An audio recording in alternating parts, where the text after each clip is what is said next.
Well,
in order, please stand for the pledge, and then we're going to have an opening prayer by Pastor Massey. I pledge allegiance to the flag of the United States of America and to the republic for which it stands, one nation, under God, indivisible, with liberty and justice for all. Let us all take a moment and bow our heads. Heavenly Father, we thank you for blessing this village with this council of people that have answered a call to care and tend to the needs of a community that is bustling. And we have faced a lot of loss over the last week, 2 weeks, and even 2 years. And we ask for your calming grace and for your Holy Spirit to wash over this place and to guide these hearts and these minds in your holy endeavor.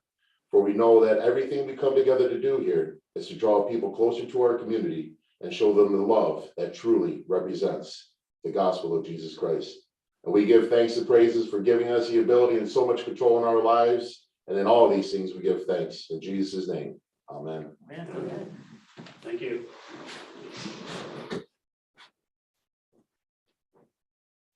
Roll call.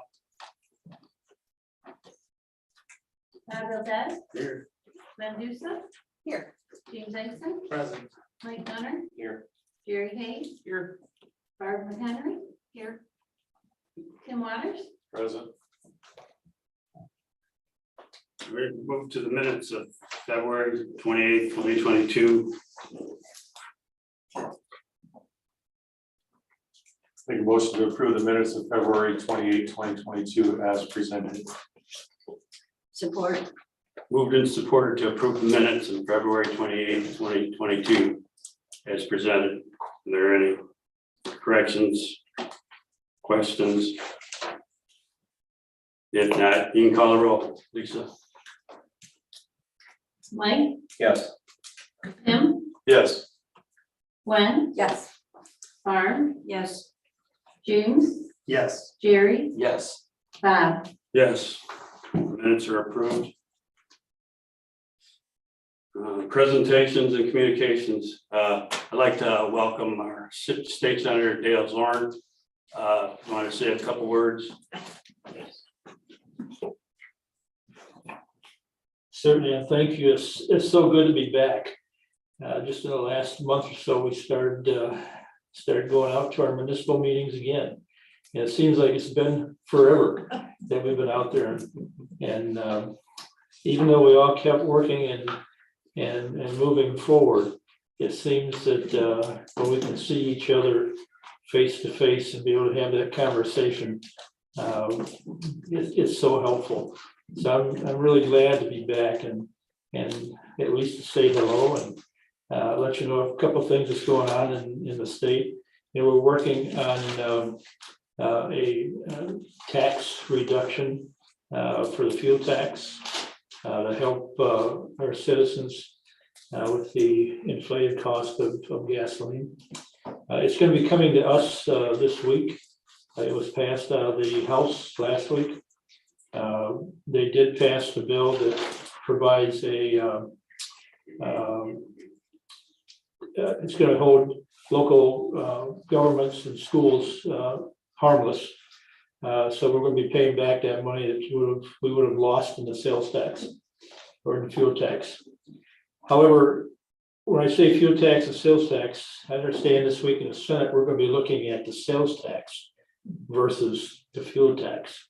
So I'm not sure what this whole thing is going to end up being yet, but there's enough interest that I think you're going to see some type of reduction in fuel tax, which will be good. It'll probably just be for a short time, maybe 6 to 8 months, and then we could always re-up it if we need to. Hopefully we don't have to, but you know, the way this world is going today, it's hard to say what is around the corner. I don't know if you knew that I was appointed to a Department of Defense consortium that's looking at building missiles and hypersonic missiles here in the state. And my understanding is that we may have a test flight coming up in a couple of weeks. It's been a very interesting road that I've been on for the last 9 months. And when I say this is an interesting world, it is. We have a lot to pray for. And every day it just seems like new information comes out on the inside, you might say. And it's a very, what I've seen is a very scary situation that we're in. And I have real concerns that we could be in for a real war. But having said that, we still have to continue to work to make our lives better and the lives of our citizens. And that's what I'm going to do for the rest of the year. As you know, I'm termed out at the end of this year, and I'm going to work for you right up to the end. There's some things that I hope we can get accomplished before that time. And then maybe I still will be able to represent you in another couple of years as I'm going to take and seek my last seat, my last term in the House of Representatives. And I made a decision to move to Lenawee County. So we are, my wife and I are looking forward to spending a lot more time here. Some of you may know we have a home that my dad built over in Sand Lake in '63. And we're looking to spend some time there and enjoy the Lenawee County. So it's looking ahead. It's gonna be a busy time, and I look forward to coming back and visiting with you. I would like to leave you with something just to put in your mind. My office has calculated the dollars that we have brought into Lenawee County, which includes Blissfield, and over $100 million we have brought in grants and low interest loans in the last 8 years. Wow. And that includes villages, road commission, schools, business facade grants, and the list just goes on and on. But I'm happy with being able to accomplish that for you. And I know that Blissfield has received some of those funds too. The good part about it is that with that $100 million, we also have had $25 million from the private sector that was matching grants. So it's not just government, it's the private sector too that's been a part of it. And I'm real pleased to bring that information to you. So if there's any questions, I'll sit and listen for a while. I'm kind of thinking maybe I'll get to another meeting yet tonight. But again, I'm so glad to be back with you. Thank you. All right, thanks, Deb. Other presentations and communications, water treatment plant tour, Friday, March 25th at 10 a.m. If you're interested, sign up. or email me, call me, let me know. It's limited to 15 people, so it'll be first come, first served. Second one's a citizen inquiry about the expenditures related to the forensic audit. You want me to read through this one? So at the last meeting, I had asked for a little bit more time regarding a question we had about how much has been spent on the forensic audit. So I do appreciate everybody's patience while I looked into this. For Jeff Jubai was not able to pull an exact amount. He does, the way his invoices are, he does state the work that was completed and things that he's worked on, and it has a total amount, but it doesn't break down each of the items. It's grouped together, so I don't have any way of going back to see exactly what that cost is. Shadler and Lacoste, we've spent $1,612.50. Raymond, we spent $8,495.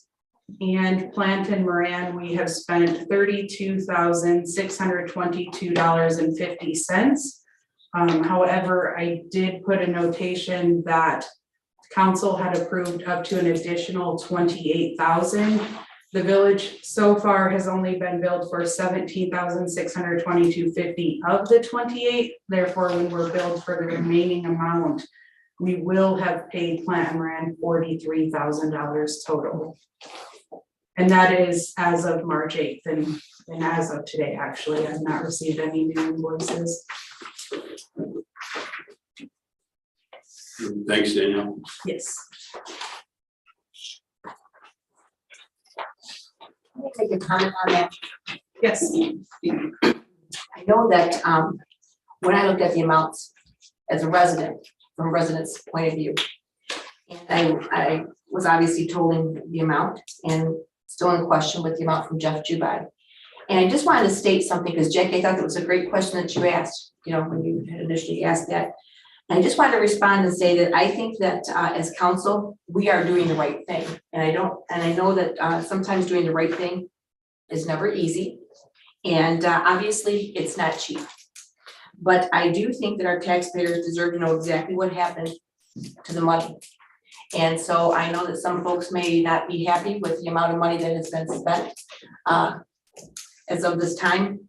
But I truly believe that we as residents and we as council need to determine what went on. And hopefully this will answer all of our questions. Thank you. Great, we're moving on to the agenda. And on that, as we get ready to approve the agenda, I would like to move to amend the agenda to add a number 2 item under unfinished business, amend the motion of resolution recommending approval to the Michigan Liquor Commission, Michigan LLCC for Shelley's Bar and Grill. We'll talk about that in a second. The name change and whatnot. So that's what I would like to do on that agenda. So you're looking for us to move to approve the agenda as presented with this amendment? With that amendment, yes. Does that mean that we're saying yes to this extra agenda item? Correct. Correct. You would be voting to add this agenda item.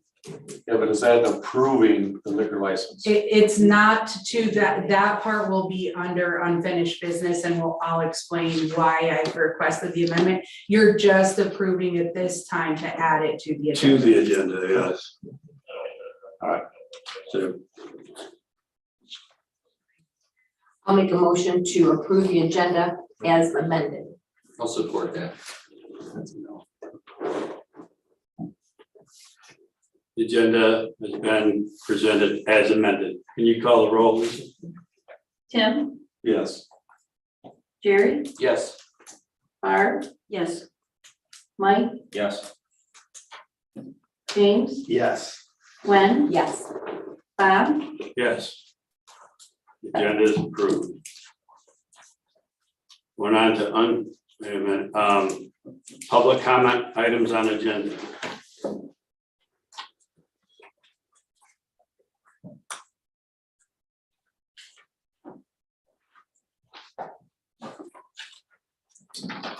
My name is Eric Rogers. I live at 742 South Lane Street. I have a couple comments. On tonight's agenda, you do have a number of items to address. But I'm looking at number 6, which is awarding legal services to the lawyer that you guys choose. There's 4 people or 4 firms that are running for this tonight. 2 of them are local and 2 of them are out of town. I believe in keeping our business close to home, only because I think it's much easier to get in contact with them. They're much more available. And also regarding that same comment, the council needs to put their differences aside and make sure that they are choosing the correct legal service for this village, regardless of what their personal beliefs might be regarding any past history with that or any of the lawyers. The other comment I had was about the, as you mentioned just a few moments ago about the audit. I don't know, is there any update to that audit as to where it stands in the processes of legal? Do you know any, I mean, I'm just asking as a citizen, I didn't see anything in here, and I don't believe I've read anything in the paper in the past week or so regarding where that status is at. I'll let Danielle answer that. We do not have any updates as to the status of it at this time. Did it go to the county prosecutor?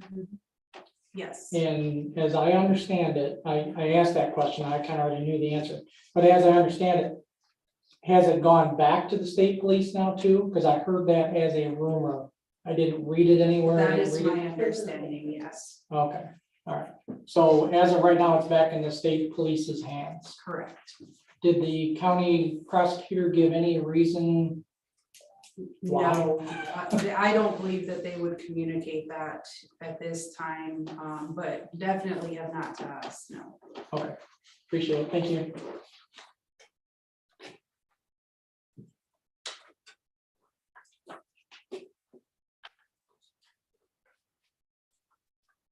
Unfinished business, approved Raga water sewer agreement amendment.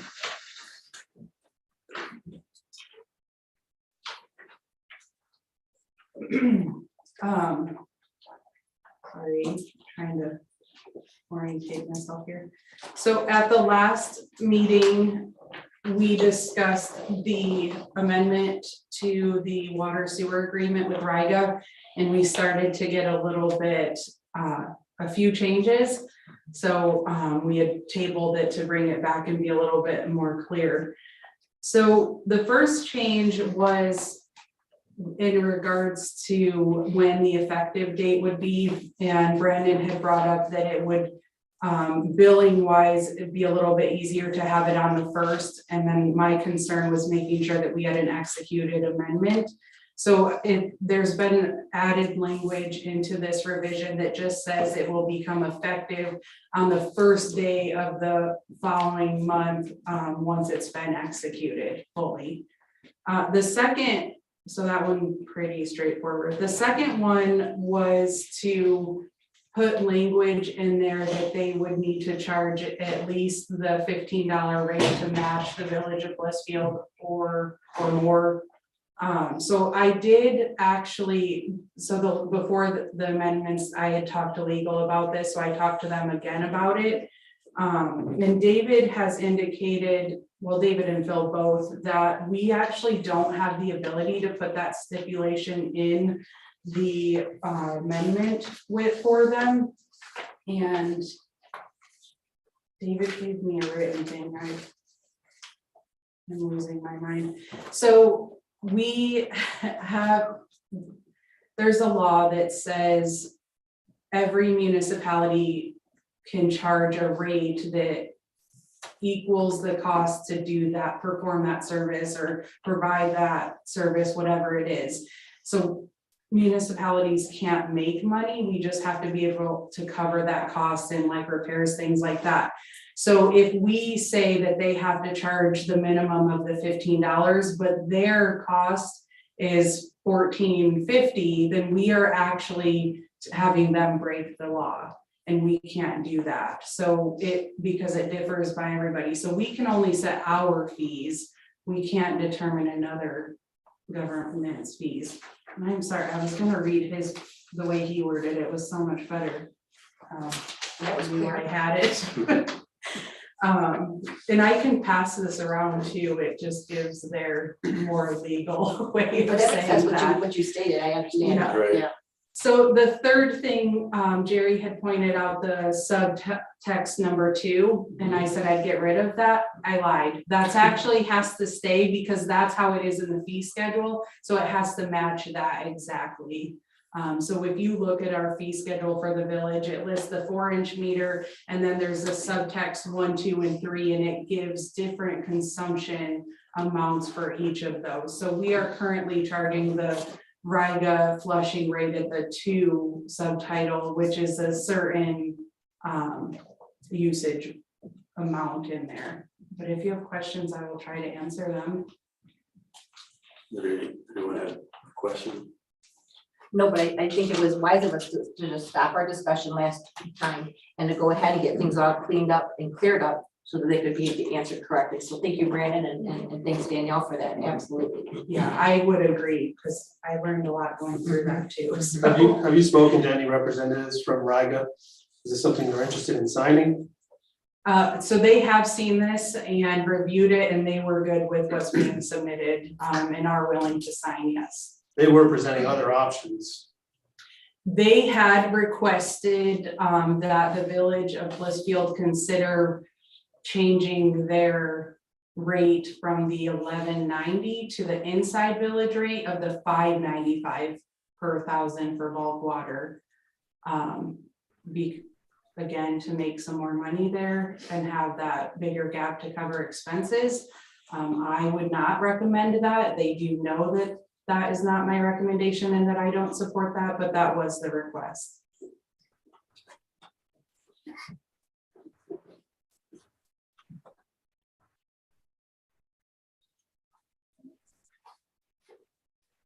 They also, I guess, clarification, do want us to continue looking at fees overall.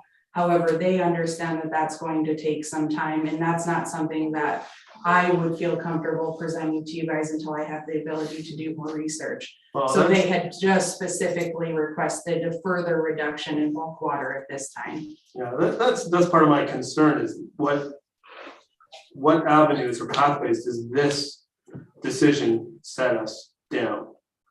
If we're gonna do a review of all the fee schedules and or all the services we provide and or future projects, what does that look like? And I'd hate to be amending amendments and backtracking on our word. I hate to say it, but maybe we want to take a few months and do a deeper dive into this. Have Riga explore and fully explain their positions so we get it right from the get-go. I don't want to be back here kind of piecing this together with Band-Aids until we get a fit that Riga likes.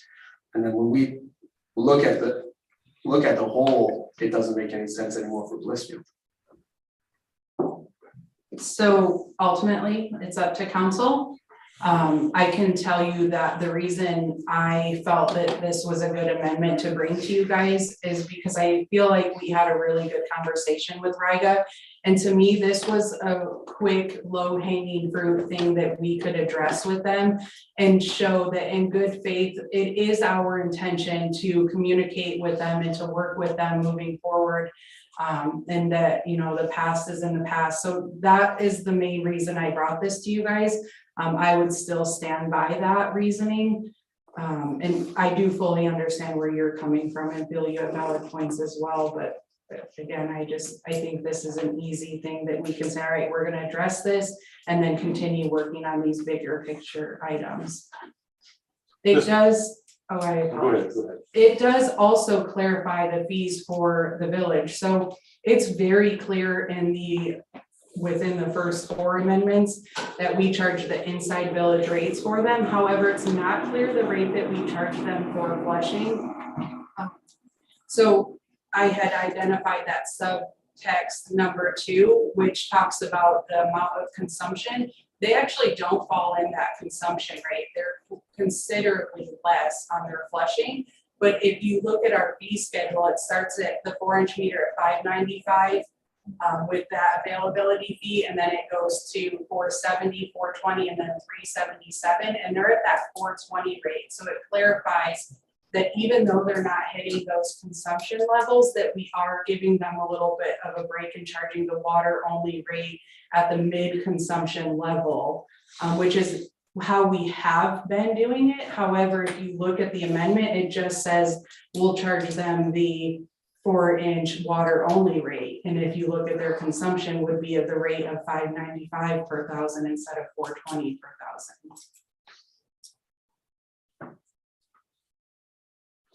This doesn't mean that if we pass this, that we'll have any further reductions down the road, but it's something that we're looking at, we can do, and it's a good partnership for both of us. That's the way I look at it.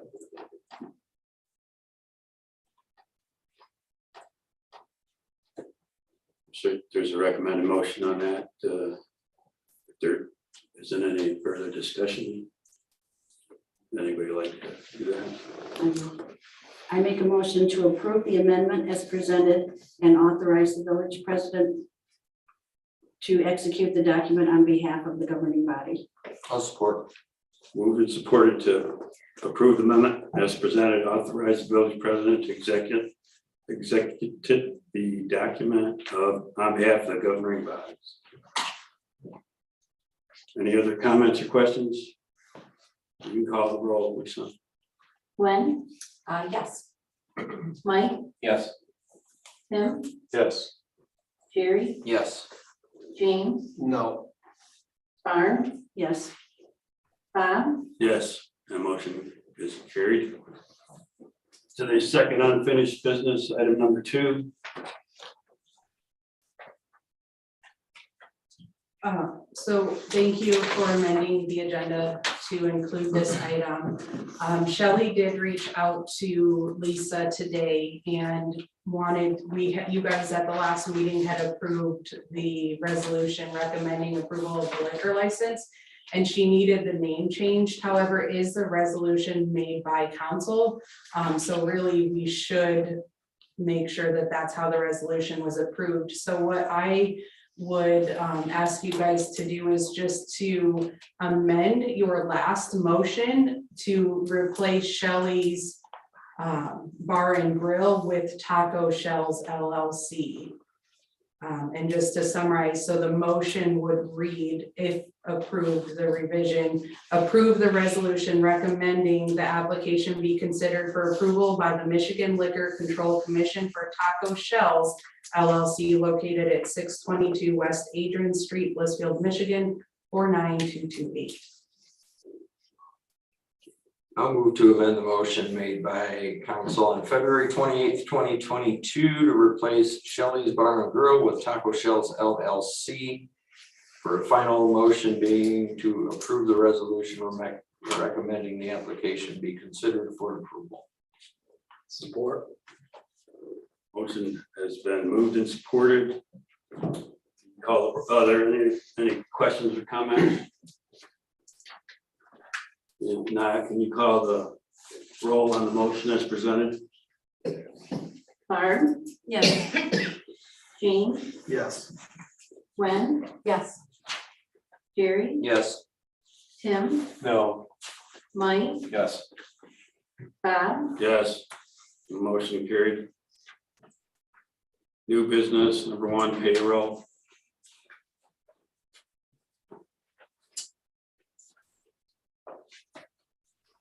Move to approve the payroll register for February 2022 in the amount of $127,139.48. Support. Moved and supported to approve the payroll register for February 2022 in the amount of $127,139.48. Any comments, questions? You can call the roll, Lisa. Mike, Yes. Jerry, Yes. Tim, Yes. James, Yes. Gwen, Yes. Barb, yes, Bob, Yes. Motion is carried. Accounts payable number 2. I'll move to approve accounts payable for the period of February 16th, 2022 to March 15th, 2022 in the amount of $621,820.71.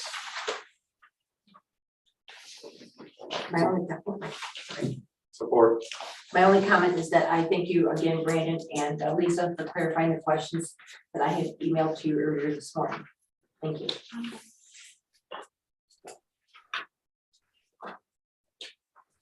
Move to, Question, sorry, on the bill. okay, go ahead. Forget there. Yeah, go ahead. Just page 44, 127, the Zoom feed for the DDA. I don't think it's, we're meeting back at the DDA board level in person. Is it necessary for us to continue that Zoom contract? I already canceled it. yeah, Perfect.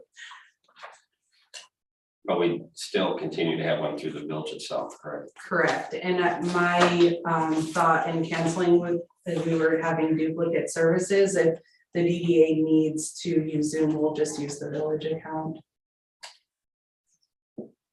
I believe, was that the last one, or will we have one? I feel like maybe we might have one. We might have one more, because the way it cancels it at the end of like your renewed term, so you may see one more, but it is canceled.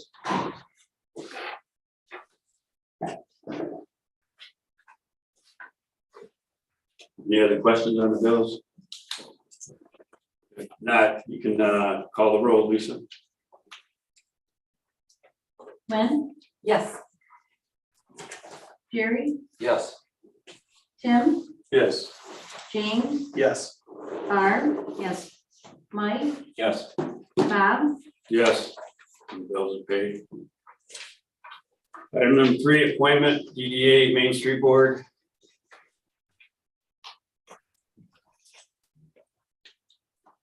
I move to appoint Carter Steele to the DDA Main Street Board for a term ending June 30th, 2025, as recommended by the DDA Main Street Board.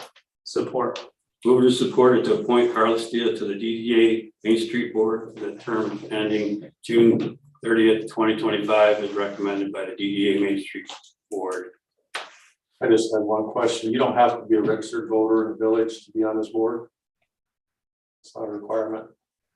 No, they have certain requirements for how many people can be outside and that a majority should be business owners. So they're within that requirement. Okay. And then I would just add, we still have a couple open seats if anybody's interested. Residents. You can call the roll. Barb, yes, Tim, Yes. James, Yes. Mike, Yes. Jerry, Yes. Gwen, Yes. Bob, Yes. Appointment is made.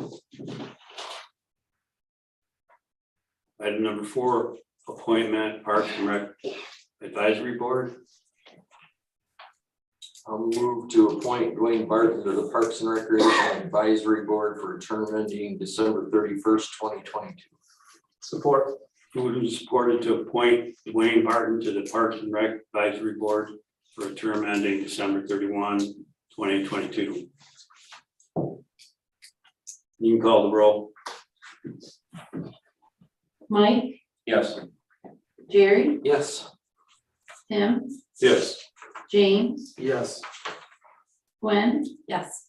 Barb, yes, Bob, Yes, that appointment is approved. Item number 5, approve wastewater treatment plant trade payment.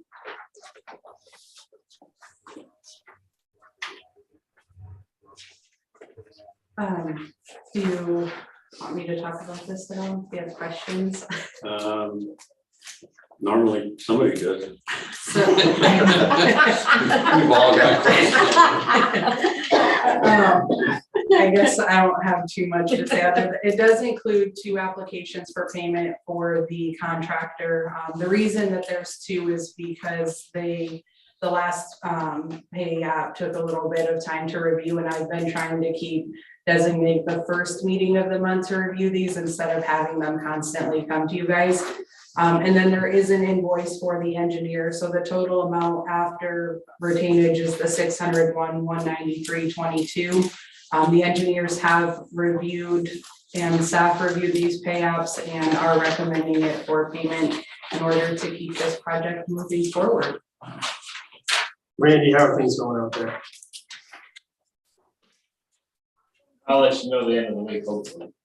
Slow and steady wins the race. All right, I move to approve contractors pay application 11 and 12 and engineers invoice 3159 for a total payment of $601,193.22 in connection with the Village of Blissfield wastewater treatment plant project upgrade, and authorize the village administrator to execute all documents related to this payment. Support. Motion and supported. Can you call the roll on that motion as presented if there are any questions?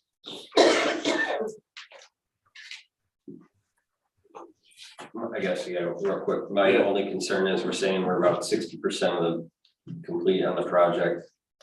And again, we're still gonna be dealing with some sort of litigation, I'm assuming at the end. Now we're talking about concrete issues. So there's obviously 40% more payments that are gonna come through the pipe, but I don't wanna be paying this out. And then where we're fighting for concrete costs or concrete replacement or whatever, just like the pool roof. I don't wanna see us get towards the end to where we're paying these contractors all the way out, and then we're going back and trying to recoup costs, that sort of thing. So I just really want to keep where we're at in terms of the issues, the concerns. So staying on top of that sort of stuff with the engineers and with the contractor themselves. Absolutely.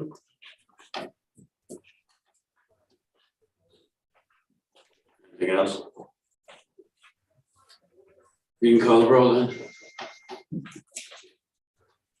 Jerry, Yes. Gwen, Yes. Mike, Yes. Barb, Yes. Tim, Yes. James, Yes. Bob, Yes, the motion carried. Number 6, award legal services RFP. We received 4 proposals last Wednesday and Thursday. Myself, Gwen, and Mike, Danielle as well, interviewed the firms.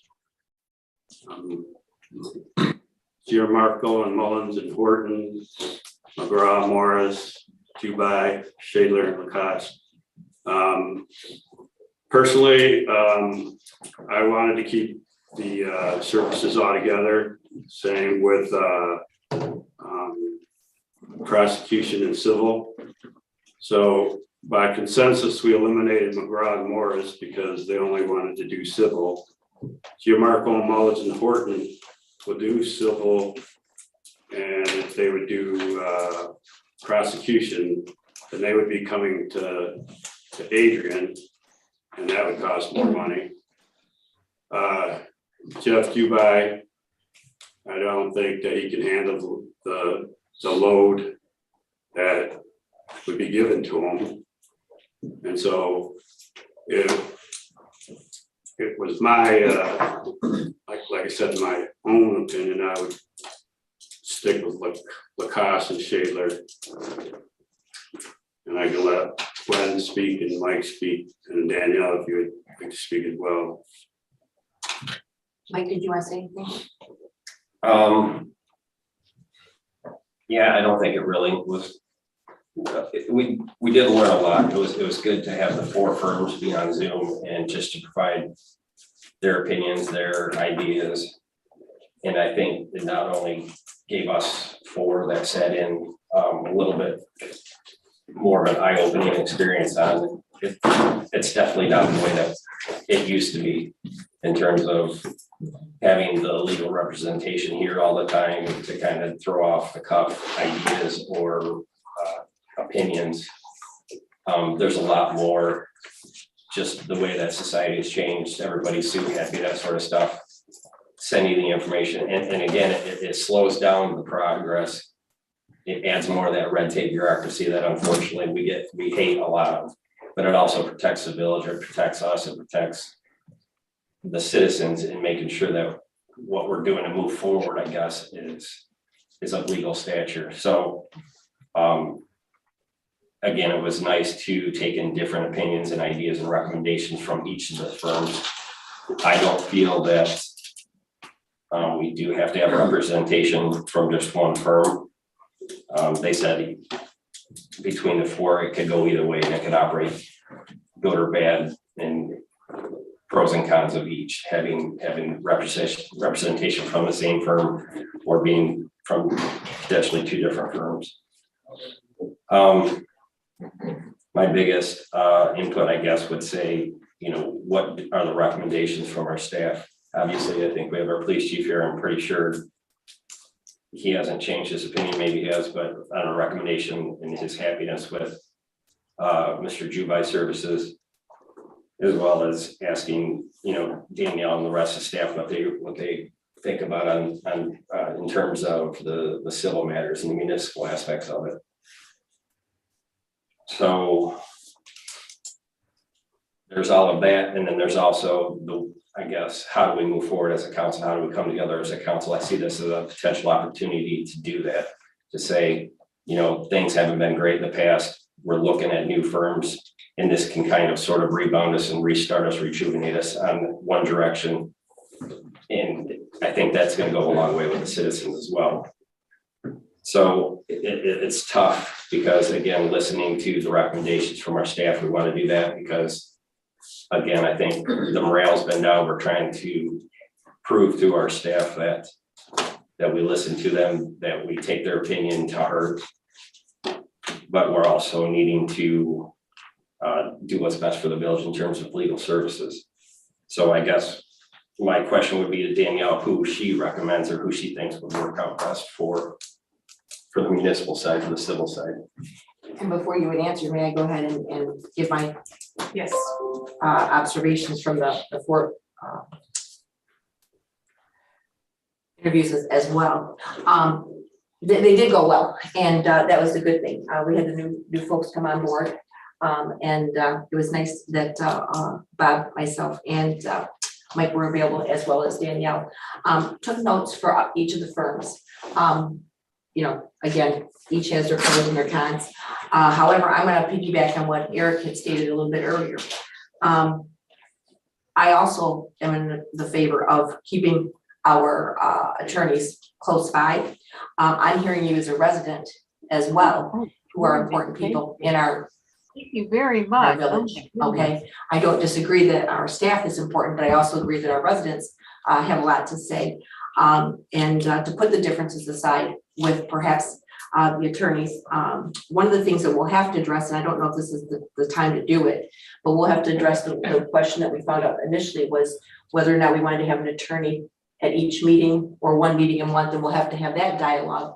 But I think with Mike's attendance, he found that things have changed, that what Danielle is currently doing has been working for the village, is keeping us good stewards of our finances for our residents.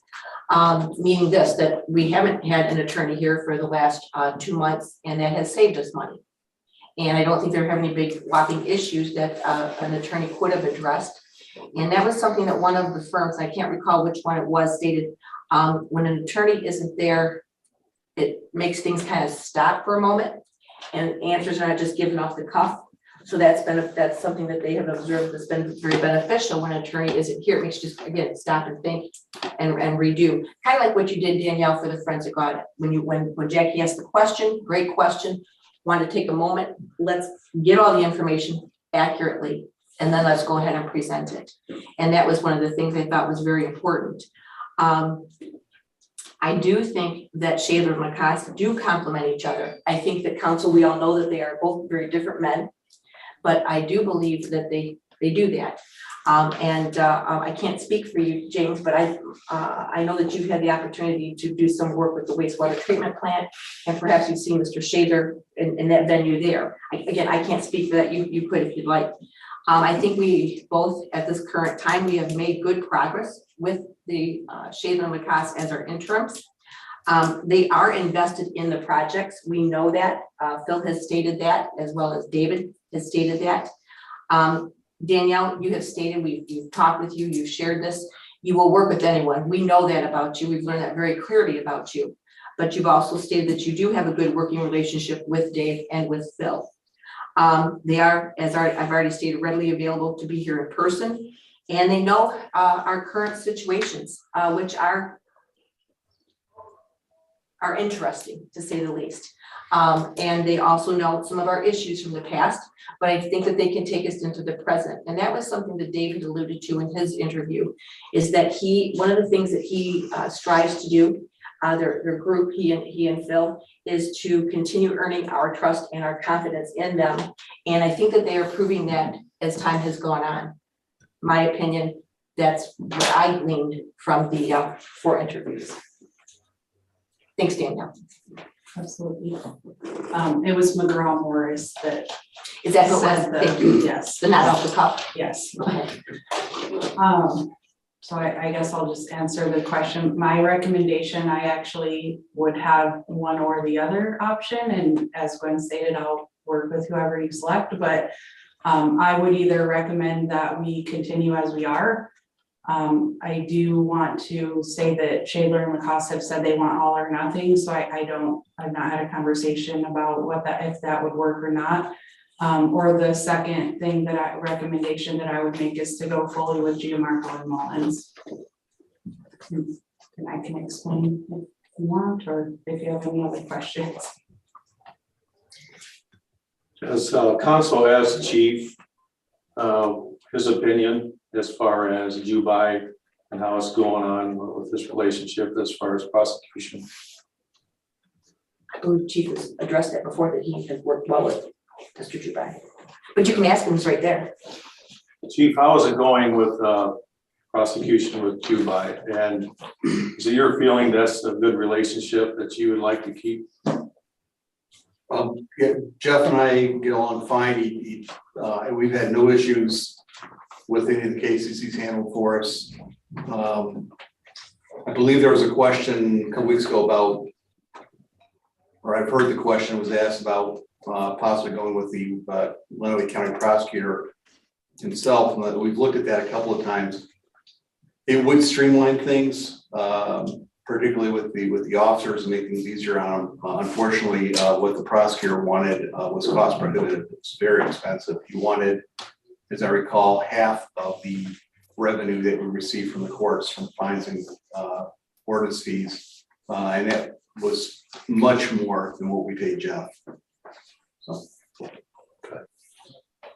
I'm with Danielle as far as keeping things as they are, with Shaler and Lacoste handling the civil part, and then Dubai handling the prosecution. My concern with having Shaler and Lacoste be part of prosecution is Shaler being involved when Chief was on administrative paid leave. I'm not confident that that will be a good working relationship. So I would be of the persuasion that we keep it as we are. Do you have anything, James? No. Danielle I'm sorry. No, go ahead. Danielle, are Shaler and Lacoste, you had mentioned is pretty firm on wanting all or nothing. When was the last time you spoke to them about that, or did you guys in the committee speak to them about that? Yes, we did, and they had stated that their bid, for the lack of better words, was for the full, For everything? for both, correct? Mhm. And that did not change at that time of the interview. Correct. Could I add one more thing? Jubai is the least amount as far as his fee. So he's the least expensive of all four firms.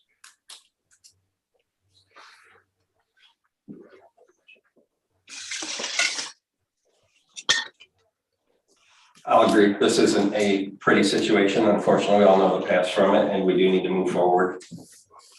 I was impressed with Gianmarco sitting in on the Zoom meeting. They were very personable. They were very knowledgeable. They represent a lot of municipalities throughout the state. And there isn't an issue with the distance. Technology has provided us with things like Zoom, obviously, so we can make that happen, and it works for them. It's worked for, like I said, a number of other municipalities for them. They were down to earth. I felt like they would have one or two lawyers in their larger firm represent the village. So again, it's that sort of checks and balances, but it's also providing that we're not just a number and they're just using us to, you know, to make money off of. They would represent us, they would stick with us, and just those one or two would know the ins and outs of our village and our village ordinances, you know, on top of the state that they're gonna know regardless.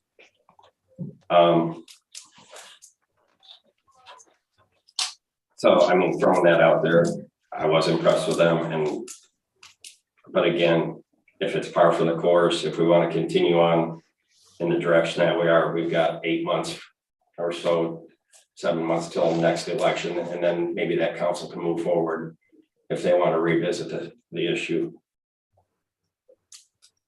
I don't see it here, as we know it's sort of a side versus side sort of situation, and that's not to beat around the bush. I think we want to try to meet in the middle. Somebody's not going to be completely happy the way that we solve this, the way that we move forward on it. So again, I still have issues with Shadler and Lacoste regarding the civil representation. I thought Phil, sorry, sadly, because he was the only one here, did not lead us down the right path regarding some of the business decisions that we had over the past year. But again, to draw the line, to meet in the middle, to try to say, to come together as a council, we can work together as a council. I guess if we want to move forward, continuing with the way that we have been, I think it's a win-win direction, or at least a draw in the same direction to move forward and try to be responsible and respectful and continue with that. So with that, I'll just make the motion that we continue with Mr. Jubai for the prosecutorial services and Shadler and Lacoste for the municipal and civil services. Support. Moved and supported to give Jubai prosecution and Shadler and Lacoste civil.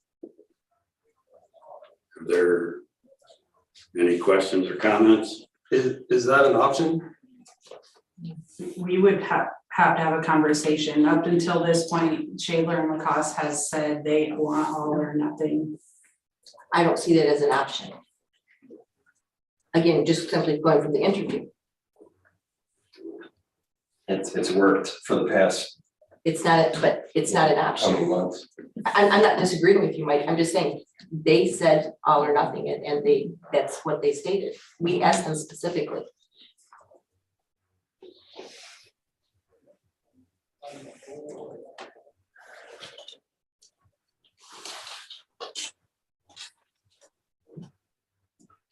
There's a motion and a second. You want to call the roll?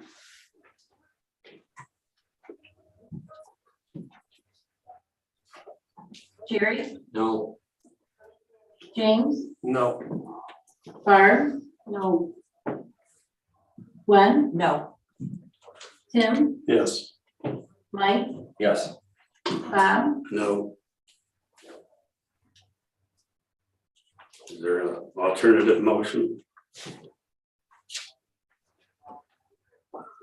I would move that we award the legal services, both prosecution and civil, to Shadler and Lacoste. I'll support. Moved and supported to reward Shadler and Lacoste civil and prosecution services. Any comments or questions? kind of see that as a slap in the face to our staff, but that's. I see that as representing our residents as well. You can spin it how you want, but That's not a if you think spin, that, if you that's think not a that, spin, but I had a resident who was here approximately half an hour ago who stated that. So I don't think that's a slap in the face. I think that is respecting a resident's wishes, who speaks for several residences. I agree with that, and that is our job to listen to residents, Yes, but it who's is. gonna know the prosecutorial services more than the chief of police? Council has no hand in that at all, except whether the job is being done properly and to the satisfaction of the residents and what the costs are. But we're also respecting how the interview went as well as what the response was, and the response was all or nothing. And so we were respecting what they had stated. And that's, I hate to say the words cut and dry, but it's very clear, cut and dry.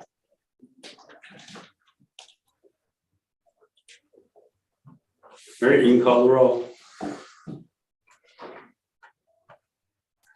Barb, Yes. Tim, No. Jerry, No. James, Yes. Gwen, Yes. Mike, No, Bob, Yes. That motion carried. Action item number 7, park dedication, Hyatt Diver Gilson Memorial Park. Before we begin on this, would it be okay with council if Barb, you were to give a little bit of historical perspective on this and how this came to be? Because you, a member obviously of the DDA, and I have some questions on that. Could you elaborate for us? I'm gonna grab a charger for my computer really fast. I don't want anybody to think I'm walking out.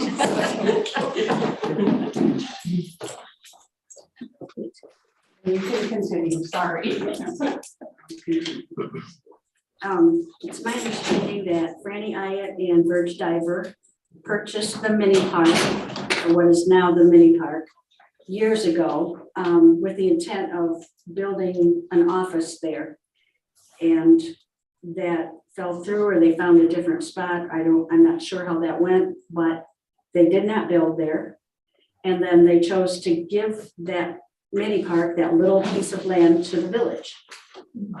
for So- about $5,000. They sold it to us. Yes, for reduced cost. Okay, so, Franny Iat and Verge Diver purchased it in the beginning.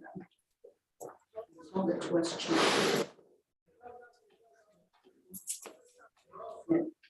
Help? Well, can sort of kind of, but I'm a little, my question is, where are the names, the Iat, Diver, Gilson names coming from? And the rationale to, Franny Iat and Verge Diver bought it, and so their names would be on it, Iat and Diver. And Gilson, the family donated a chunk of money towards the mini park.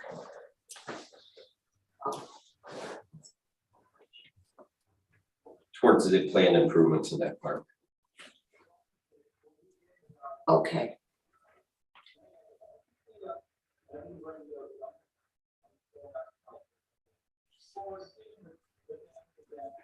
And there's something more to it, Danielle, that we need to be aware of? I apologize, I missed part of that, so.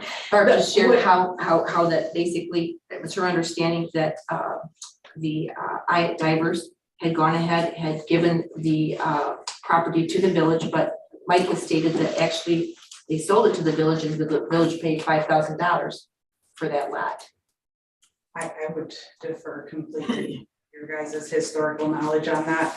So I know that this is something that the DDA board and Heather worked tirelessly on for a while now. And the intent when I started, and I can't speak before that, was to do a memorial park in Iat and Diver's name. So the DDA board had made a motion to approve or to recommend to council one of two names. The first recommendation was to do the Francis Iat Virgil Diver Memorial Park or to do the Diver Gilson Memorial Park.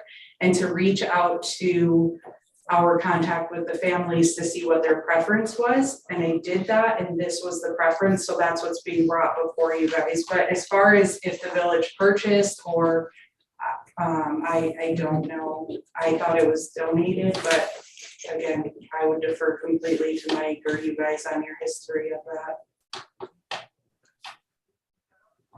Well, I have a question about the historical perspective. And again, I've not been here forever and a day. 30 years doesn't make forever and a day. But if I understand correctly, Bachmeyer ground was given to the village, hence the name Bachmeyer Park. Ellis gave that ground to the village, hence the name Ellis. The Rotary built that pavilion, hence the name the Rotary Pavilion. But they paid money for that pavilion, and hence that would make sense to me. O'Mara Park down here, that ground was given to the village. Did we buy that? We bought that as well? Okay. So, was the Barber ground, Mike, was that given or was that purchased, do you know? Like the Little League Park, Yes. donated, it would- So we have some things that have been donated and it's been given that name, I understand, but some things have been purchased by the village and it sounds like given that name. Is there a special number that somebody has to give in order for their name to be on something special in the village? I'm I asking. think going back to the O'Mara Park though, that was where the village had originally intended to build their new Right. village hall, which is probably why you guys purchased it. Versus it being a park, I Yeah, hear what you're saying. so then how much of that do we own, you know? I mean, that park, all of it, our guys take care of it, DPW takes care of it, so. So I guess. But It was sold the into this O'Mara property. family and the O'Mara's have history in the village as far as the O'Mara family. So that's why. Real easy, quick question. Go ahead. Okay, when did Freddie and Bert buy that land? For how much and how much did they sell it to the village to? Do you remember? when I talked with Virgil about it, he said that they purchased it, and I don't remember what the actual cost was, but he said to do the demo and whatnot after they decided they got a good offer on the property downward. Was it down here, so, yeah, so that's where they decided to go. So they had some rental costs and they had demo costs and cleaning it up and whatnot.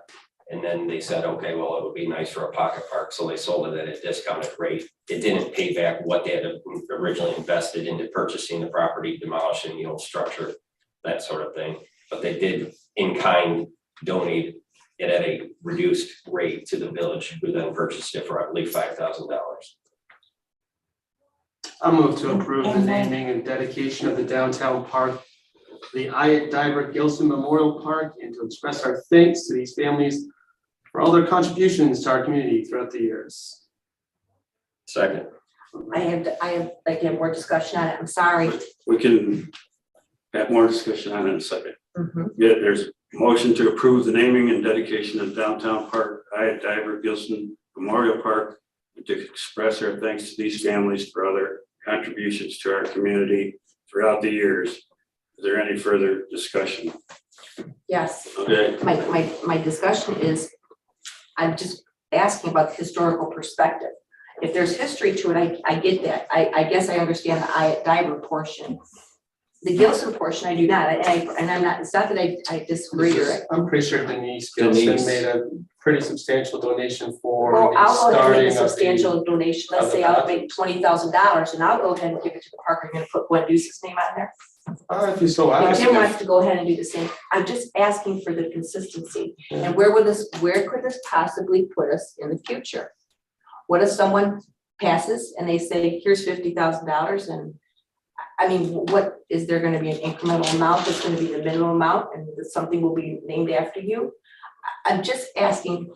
I think it's by circumstance. I think having a park name because you gave money for a park is not appropriate. Well, go to any university, and look at the buildings. That's how you get your name up there. That's, Well, I don't see it. that's how This money. isn't disrespectful at all. This is why we also received much less in a check from Mr. Farber because of these same questions. I don't know why we can't just be pleased and happy that somebody's willing to give some money in times like this and get something out of it. That to me is it's floors me. Well, I don't mean to floor you, and then I'm not trying to sound unappreciative. I'm trying to look ahead at the future.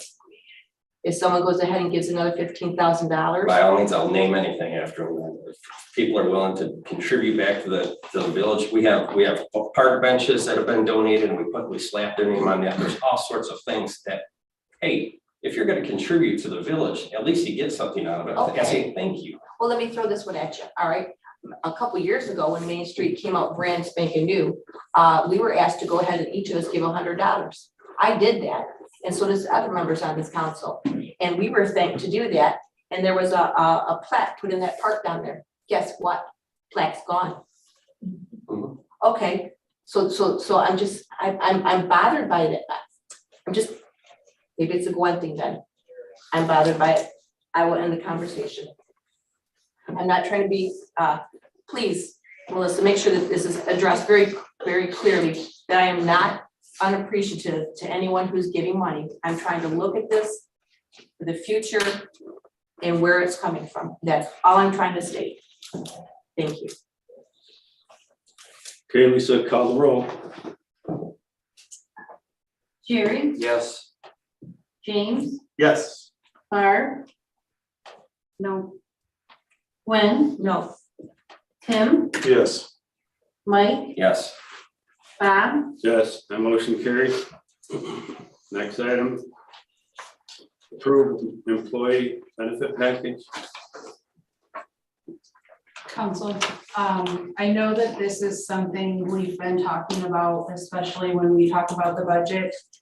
We do have some representatives from Franklin Benefit on Zoom as well, in case you guys have specific questions that I can't answer, but I am recommending that at this time, we renew our current medical benefit plan. However, the big change is that I would like to have a term ending date of December 31st. And I'm going to give you a little bit of a confusing background on this. So we started looking at medical benefit, really all benefits. And what I have found, and timing is everything in these situations, is that our plan year is a calendar year. Our medical benefit plan is from April to March. Our dental and life insurance and short-term is from June to May. Our budget is from October to September, and nothing aligns. So if we were to switch our benefits right now, there would actually be an increased cost for the village and an increased cost for the employees, because we've already started our plan year as of January. So let's say, and I don't know that this has happened, but an employee's hit their deductible and we renew to something else, they start that all over again. So what I would like to do this year, and I've been talking to Lisa and I've been talking to Franklin Benefits about, and they're going to help us, is align everything. Well, I say everything, most everything, so that our calendar year and our plan renewals will all be January to December. And then this will in turn help with budgeting, because we'll start looking at it earlier. We can budget any potential changes that we might be looking at. So I would like to, my plan, and you'll see this with the dental and the other plans coming in the next couple of months, is to renew it with that difference in term. And then this at the later in the year, look at the whole package and what we need to do and make adjustments if needed at that time. But if you have questions, I will try to answer them. If it's something that I cannot, then we will defer to Stacy or who else. I can't tell who's on Lisa. I know, so who have Franklin Benefit representatives, let's say that.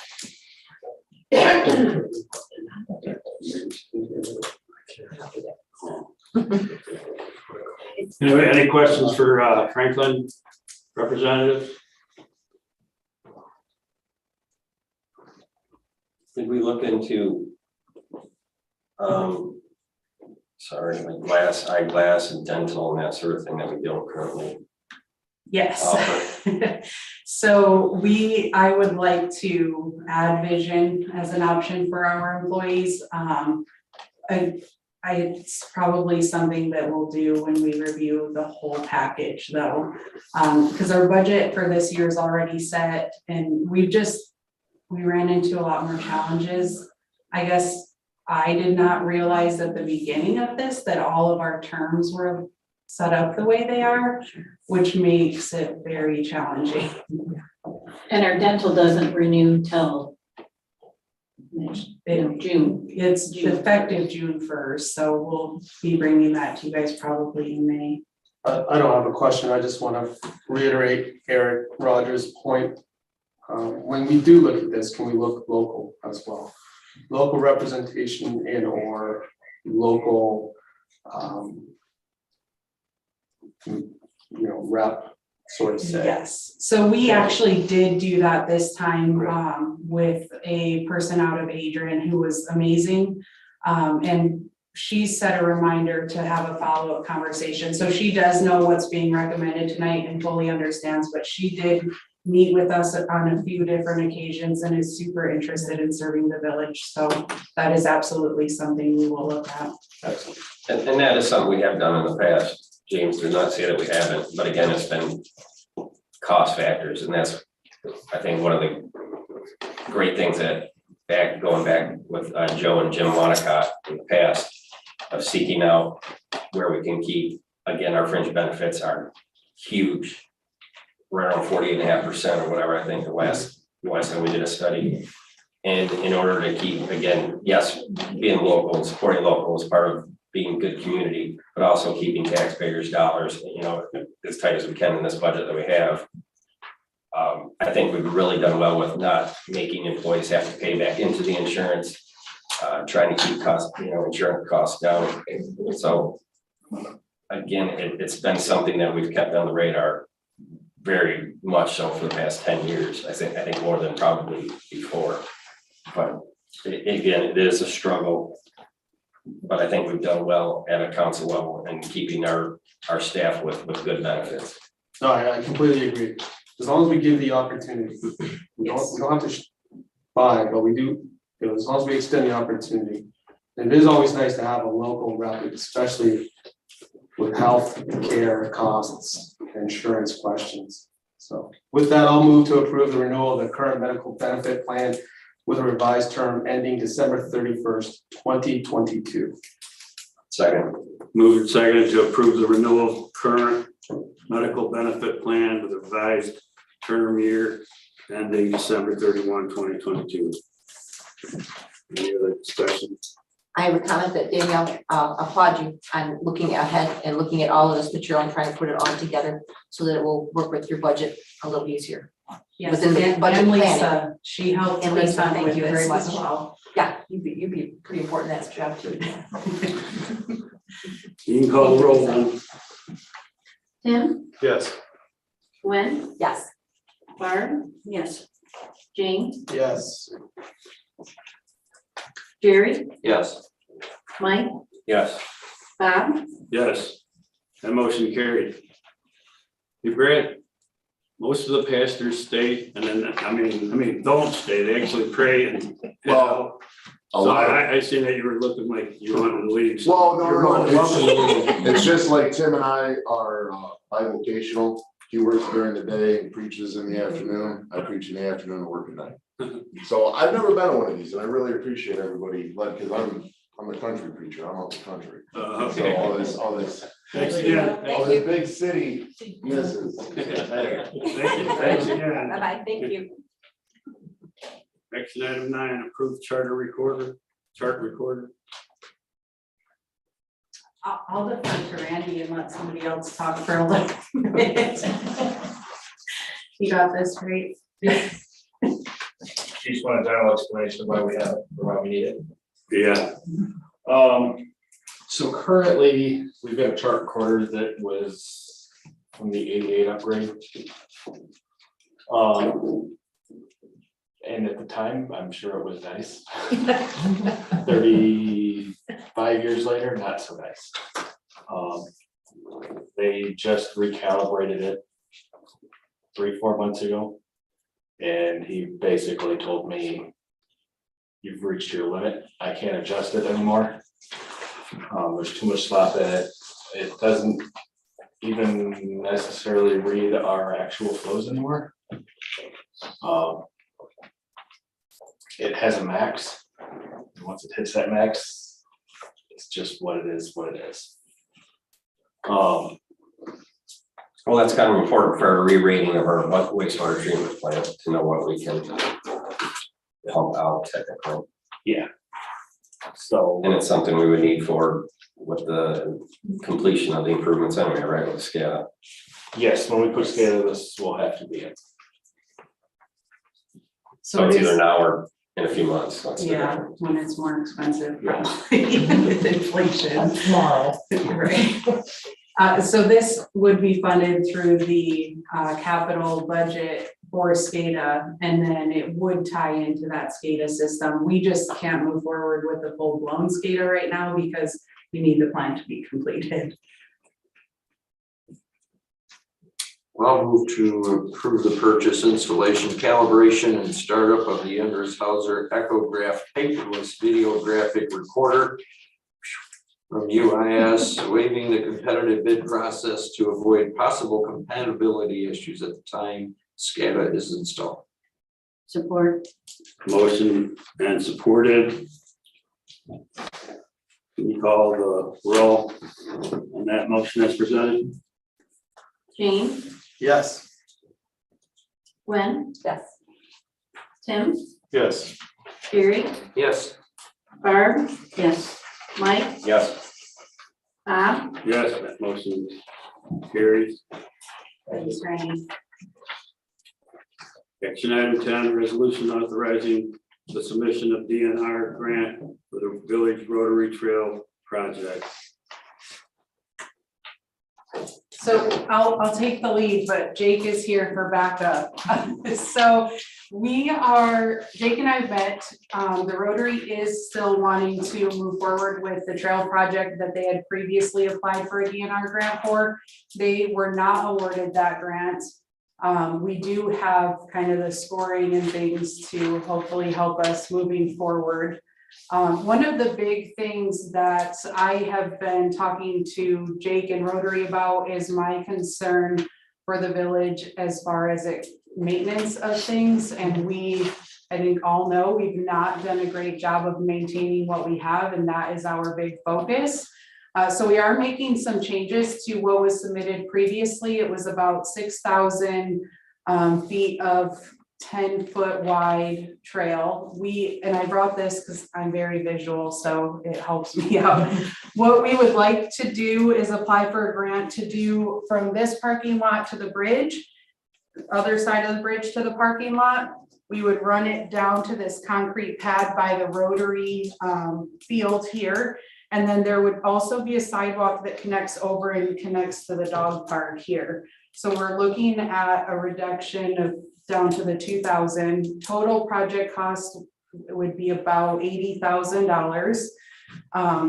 The Rotary does have, they actually went out and received donations and sponsorships specifically for this, which is a big reason that they'd like to see the trail move forward.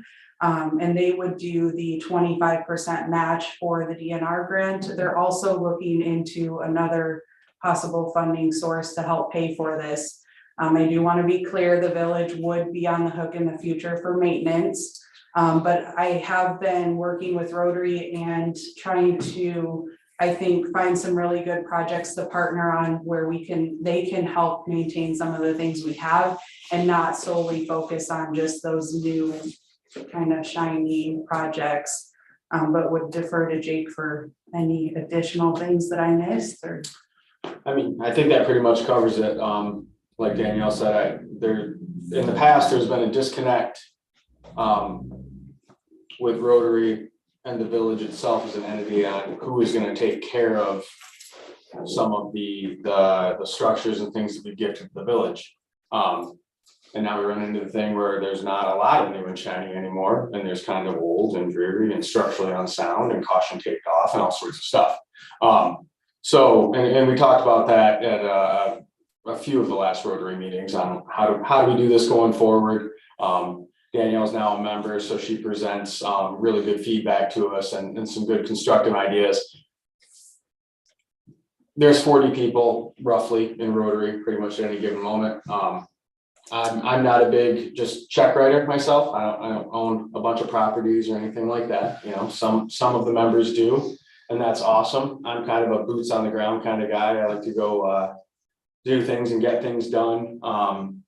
So that being said, I like the service work and I like fixing things up and all that. And I think that we can find that happy medium going forward on where we say, okay, you know, it's pretty obvious that Blissfield doesn't need more structures and new things to take care of. This project in itself makes our park much more ADA accessible.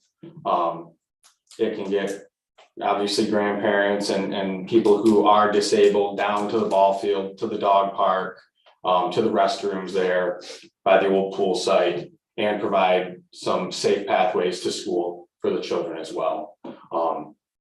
And also, like Danielle said, we have had multiple fundraising events where we have specifically earmarked money for the walking trail. We've had sponsorships that we have said we will put benches on the trail for you, things like that, and of that nature. So it benefits us to be able to move forward with it, obviously, because we want to make good on the things that we have given people our word that we'll do. But we also understand the potential financial impact of such a trail for the village, for upkeep, potential resurfacing in 20 to 25 years or whatever the lifespan may be of an asphalt trail down there. So like Danielle said as well, I just typed up a grant application through ESA Solar. Saw it on Facebook, right? So clicked on it, and they're looking to invest in some community revitalization, all sorts of different benchmarks that they want to do.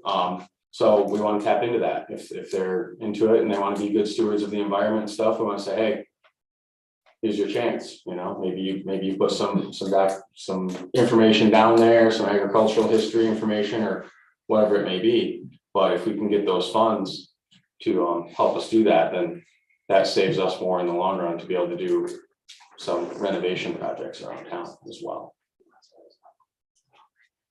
Any questions for Jake? I think it makes much more sense viability wise, the scaled back portion. Again, it completes the, you know, we rebuilt the $350,000 bridge with 88 ramps and they went literally to nowhere. So by doing this, it allows people that access, that safer access from one side of the town to the other, crossing the river. It also gets us a start into revitalizing, like you said, some issues that we have at the park. It solves a lot of the things that we're trying to do, get the sidewalk to the dog park and get more people down there to utilize it. So to me, it's a no-brainer. I mean, obviously it's something that we couldn't do without these grants and these funds that we don't operate with regarding tax capture. So, you know, again, appreciation to the Rotary. And if we can pull off this grant, I say have at it. Somebody else will get it if we don't, so. And I'm gonna be the side that says the potential impact of the maintenance. So I hear, and I'm gonna be the no-brainer side, because obviously I don't have a brain sometimes. So I'm gonna go ahead and just make that comment, Jake. However, I'm gonna say this part as well. Because initially that's where I'm going with it, is the maintenance, because there have been so many things that the village has had that has been new, and we are not doing a good job of maintaining it, whatever it is. And we know that there are several things that we have not had the opportunity to maintain well. And I don't want this to do that. However, going back to you sold me when you said the part about the grandparents and the handicap accessible. that's the part that made me stop and think and say, you know what? That's what it's about for our village residents. So thank you for saying that. I appreciate that. I agree. And I do have to just add, I really appreciate and commend the Rotary members being open to my crazy new ideas sometimes and listening. Like I feel like they do really want to be a partner with the village and see some different, maintenance items or things progress and move forward. And with this reduced trail path, that gives them a little bit of a fun balance to maybe help us do some of those things. And we don't at this point know what exactly that would look like, but I do appreciate all of that. But you can also keep your commitment with what you guys had intended to do as well. Yeah, that's. And that's important. Yeah, that is important to us, for sure. If you don't stand by your word, then. you stand Exactly. by. And I think maybe at that time, there wasn't as much communication between the village and Rotary. And it sounds like maybe things are going in maybe a little bit smoother direction, different direction. Yeah, I mean, initially, council approved the grant application for the full thing, but Right. there was there was flux at the top of the village, and there was, I appreciate Danielle coming to me and saying, hey, because I was about ready to type up this whole bloody grant application and do it all again, and it was gonna be my second time ever applying for a grant, last year being my first, and I wasn't excited, but it's, it's part of it, and she said, hey, man, I really don't think we should do this, and I was like, okay, well, let's have a meeting. So she met with me a week or two after that, and we sat down and we talked about it, and okay, that's a good way to move forward, so. How close were you on the first attempt? Did they ever tell us, like, No, they don't tell you. So they give you a score? Yes, they give you a score. They say, so we had 240 points out of 500, I think, was the total. And they tell you if you're awarded, but if you're not, you're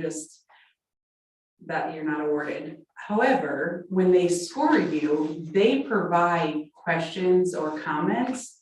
So when we reapply for this new grant, we'll be sure to answer those questions that we were critiqued on the first time, and hopefully increase our score and reduce any additional response needed. And the grant application is due by April 1st. I did do some digging, so we are able to take our previous grant application and copy it forward and then add and make changes or amendments from there. So Jake and I will work on that together. And when do you know if you received one or not? There's some back and forth between, I think like June and July, they might request like additional documentation. And then I want to say it's October. it was later in the year when they make a recommendation on funding. Quote me on the exact date. I don't have it in front of me, but I know they do. There's a timeline on the Michigan DNR grant website, the Grant Trust Fund website, that spells it out when there's additional information requested, grant approved, and then it goes to legislature, and I don't think you actually get funding released until the next fiscal year, but Correct. yeah, it's a whole process. Honestly, the ESA solar one looks like it might be more straightforward, but that one, who knows? So. I was a fan of the first project. I'm a fan of the reduced project. Good luck to you. So I move to approve the resolution authorizing submission of the Michigan Department of Natural Resources Trust Fund for a total project cost of $90,000 for the Rotary Trail project. Support. Moved and supported to approve the resolution authorizing submission of the Michigan Department of Natural Resources Trust Fund for a total project cost of $90,000 for the Rotary Trail project. Any other comments, questions? If not, you can call it. Yeah, just again, if it's approved, I would want the residents to understand that that's zero coming from village in that payment. 25% match from the Rotary, and if we get the grant, we get the 75%. So it would be no additional village funds used to do that trail system. Yes, Awesome. good point. Thank you. Good point. Bits and pieces get out. Good point. All right, go ahead, call the roll. Mike, Yes. Carrie, Yes. Barb, Yes. Tim, Yes. James, Yes. Gwen, Yes. Bob, Yes. Motion carried. Action 11, approve FY 22-23 budget calendar. Move we approve fiscal year 2022-23 budget calendar as presented by our village administrator. Support. Moved and supported to approve the FY 22-23 budget calendar year as presented. Are there any questions? Big in the organization. Thank you. Absolutely. Yes. I'm sure you have all those calendar dates on your calendar too. Oh, yes. I bet. I've got reminders. You can call the roll, Lisa. Barb, Yes. James, Yes. Tim, Yes. Mike, Yes. Ren, Yes. Jerry, Yes. Bob, Yes, the motion carried. On to reports, administrator, any questions for Danielle?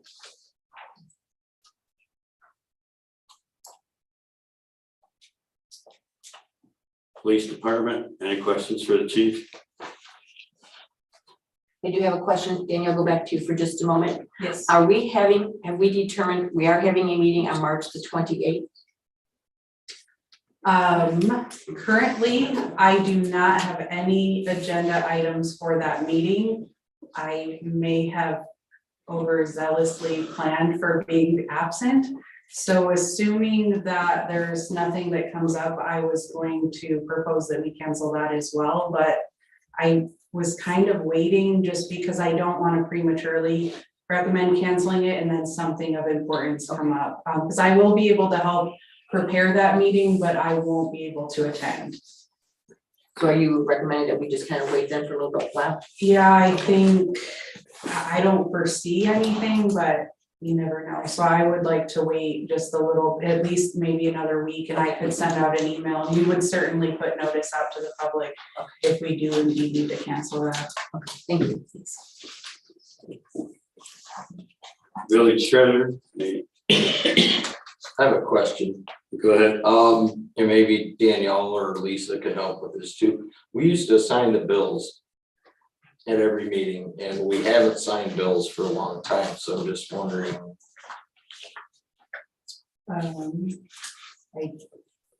We're way behind on that. Wait, So you guys must be paying. Can you clarify, you signed? so the thing So that I the included in the packet, they would just sign on that. yeah, there used to be a hard copy that we would send down the road. Everybody had to sign. Do you know why? I'm not sure if it's statute or not, but that's what we've always done. It's been, Can I look into it? yeah, Absolutely. it would be that and the payroll report, I believe. It's gonna be for audit purposes. Yeah, but you guys approve it by vote in the minutes. And then you approve the minutes, so I just want to make sure we're doing let me look things the into it, right because way. I don't so- want to give you bad information, so I will look into Thank you. that. Nothing off the cuff. Yes.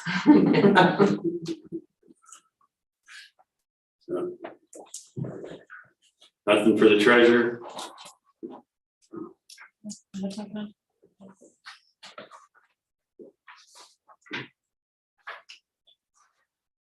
Council discussion. I've never seen that one before. Yeah, it's like unfinished business. Oh, okay. Yeah, with spring starting to come around the corner, again, we've talked about capital improvement issues and or capital improvement funds or whatever little that we have to expend. I'd really like to jump on the pedestrian footbridge along 223. And this is long before you, Danielle, but we've got issues with that. We've got issues with underneath it and rusting and the treads. And again, much like Gwen alluded to, everything comes with maintenance.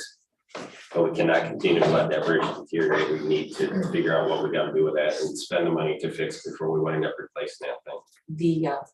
When, I'm not sure how somebody with a bicycle is able to come on to that one, to the east side ramp. It's got a good gap to it. I know it does. Yes, it does. That was actually specifically brought up by another council member. I'm trying to remember if I included that in my weekly report. And I don't know if I did, So I apologize. We did look at that. I talked to Brent about it. So he said that we actually have every year some issue right there because the ground freezing and thawing.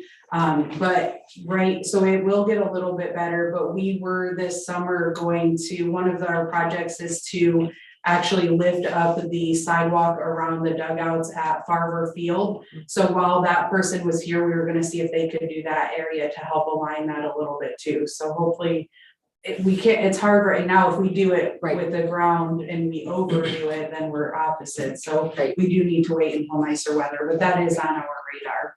As well as some of that grading. I know I had talked to, it's starting to rust through.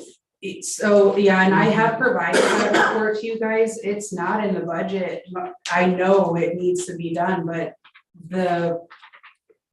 I'm trying to remember what year that was. It was $100,000 then. Now we know it's going to be more. So my challenge is how do we budget for that? And it was part of the county ARPA request, which I had reported to you guys that we had some pending things. The commissioners actually turned everything back to the subcommittee. So it'll be quite some time on that, I think, before I know how we move or how they move forward. But it is on my radar. It's just how do we do it? Yeah. And I have been trying to look at different grant opportunities and really watching what's available. Some of that stuff is just hard because you have to meet, like, infrastructure is easy. We want to replace water and sewer mains, there's money for that, but some of the other things there is not. And that was something I know I had asked you before, Danielle, regarding the checking the bridges out on a yearly basis. The bridges have not been checked out on a yearly basis. And I remember that you had gotten back to me on that. We never addressed it in public, but at a meeting, I should say. But I know that we had talked about that. And it's been several years since the bridge has been inspected. Is that the right word I want to use? Yes. So they're not done on a yearly basis at all.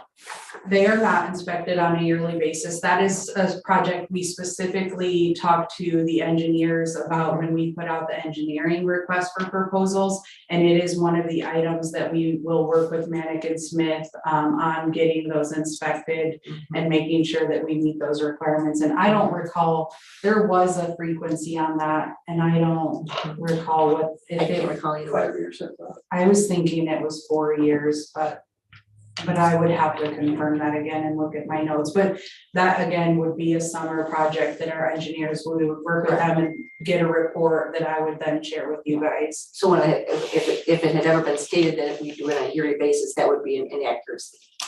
Yes, that would be inaccurate.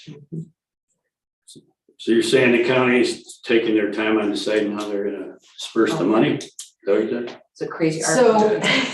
Yeah. Did you see that? Yeah, it's.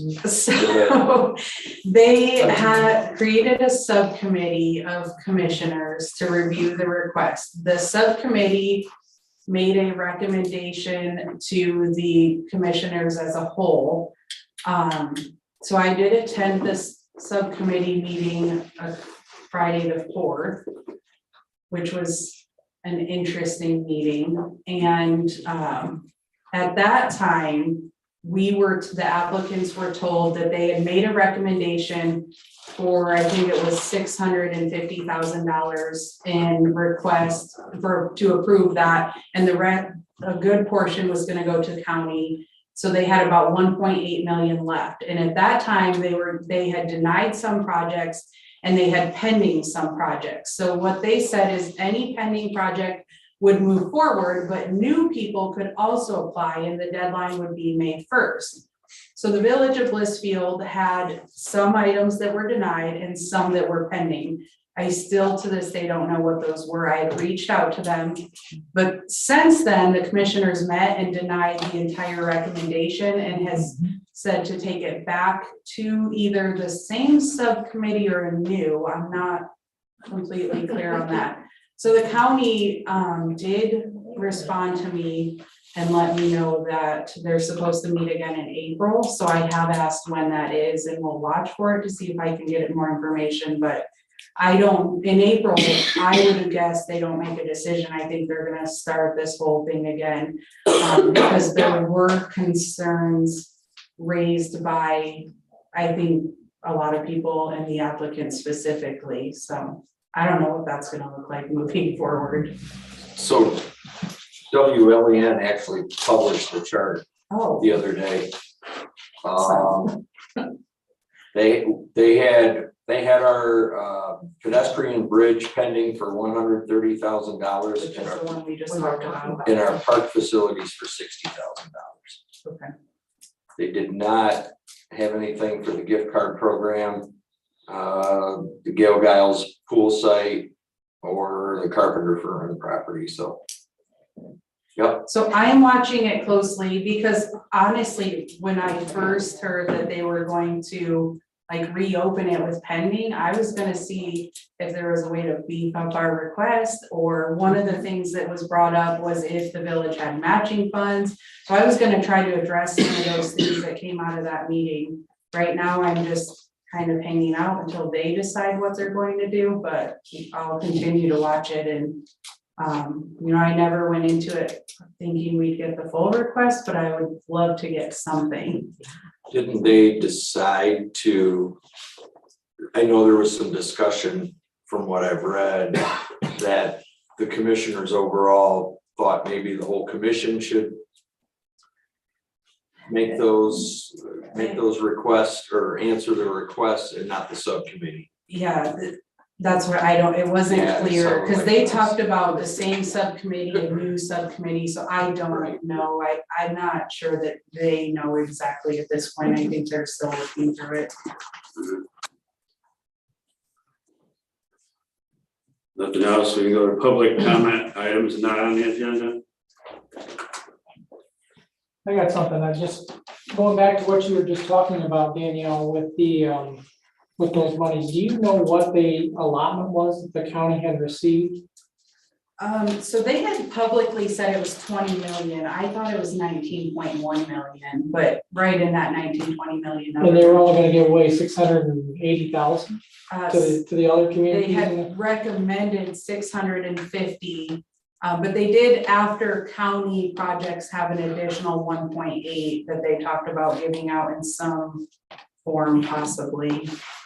I'm sorry for my not really listening to what was going on. Where did that money come from? That is the county's portion of the COVID relief or the American Rescue Plan That's what I thought. funding. And there were some organizations on there who were not a municipality who received money, if I'm not mistaken. I don't know, Jerry, you might be able to. There were some nonprofits on that list. Yeah. that- Yeah, the county opened it up to local government or nonprofits, both. And from what I read in the Telegram, I believe it was, there were several of them that got quite a bit of money. That's been turned down. So Okay, they yes. did not, the commissioners did not accept the recommendation of the subcommittee at this time. So they're kind of back to square one at this point. I'll get with you afterwards because I might have some more information on how that all went down with their subcommittee and committee.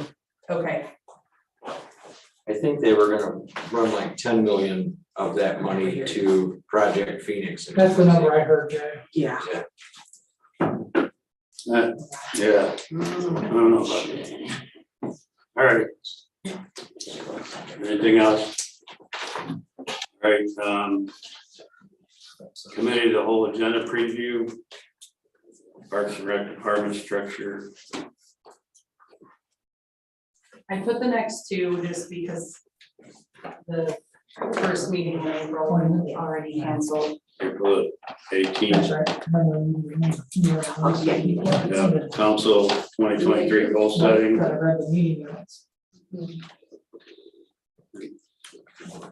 Take a motion to adjourn. I'll make a motion, we adjourn the meeting. Moving support to adjourn the meeting, we call the roll. Tim, Yes. James, Yes. Gwen, Yes. Gary, Yes. Mike, Yes. Barb, Yes. Bob. Yes, meeting adjourned.